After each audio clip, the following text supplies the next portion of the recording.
Bienvenue sur Kivu Connect Info. Aujourd'hui, nous vous présentons une information exclusive en provenance du Sud Kivu, où 20 combattants des groupes armés M23 AFC et Twirwaneho se sont rendus aux forces armées de la République démocratique du Congo, FARDC, à Mikenge, dans le territoire de Fizi. Cet événement a eu lieu le mercredi 18 mars 2026 et a été confirmé par le porte-parole de l'opération Sukola de Sud, le sergent Regan Mbyi. Ces combattants, originaires de Minembwe, ont choisi de déposer les armes afin de revenir sur le chemin de la paix. Ils ont remis leurs armes, notamment des fusils AK-47, une mitrailleuse PKM et un lance-roquettes RPG-7. Cette reddition constitue une étape importante dans les efforts de l'armée pour restaurer la sécurité et la stabilité dans le Sud Kivu, région souvent marquée par les conflits et les tensions avec les groupes armés. Le colonel Apoko Bangala Michel, commandant par intérim du secteur opérationnel Sukola de Sud, a accueilli ces combattants conformément aux procédures de démobilisation en vigueur, garantissant un traitement sécurisé et respectueux de la loi. L'opération Sukola de Sud, qui vise à neutraliser les groupes armés dans l'est du pays, démontre qu'une approche combinant sécurité et dialogue peut produire des résultats concrets.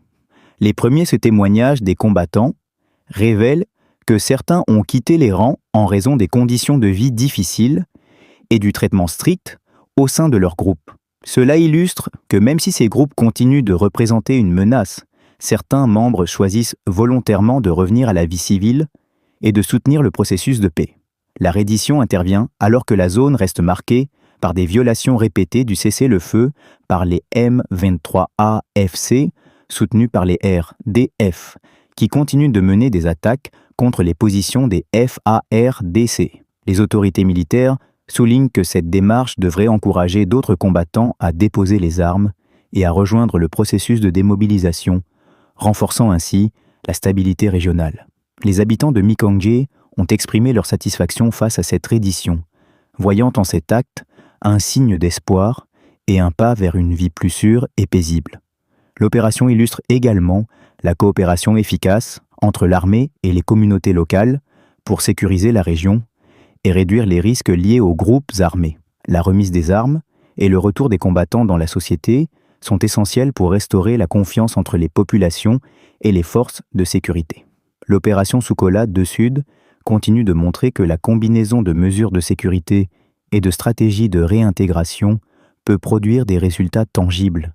Les autorités militaires insistent sur le fait que ces initiatives ne sont pas seulement des opérations de sécurité, mais aussi des opportunités de réconciliation et de construction d'un avenir plus stable pour le Sud Kivu.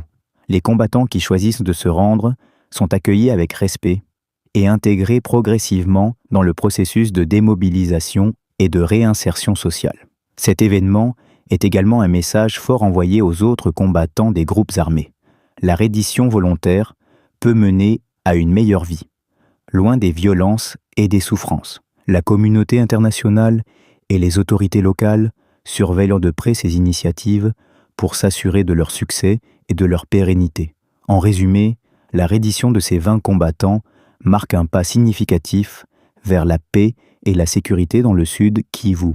L'opération Sukola de Sud continue d'apporter des résultats encourageants, démontrant que la persévérance et la stratégie combinée de sécurité et dialogue peuvent transformer la région. La décision des combattants de M23 AFC et Twirwaneho de se rendre au FARDC à Fizi constitue un moment historique et symbolique pour la paix dans le Sud Kivu. Ces actions illustrent l'importance de la démobilisation, du dialogue et de l'engagement communautaire pour restaurer la sécurité et la stabilité. Merci de suivre Kivu Connect Info, votre source fiable d'informations actualisées sur la sécurité, la politique et le développement dans la RDC. Restez connectés pour plus de reportages exclusifs et des analyses détaillées sur la situation dans l'Est du pays.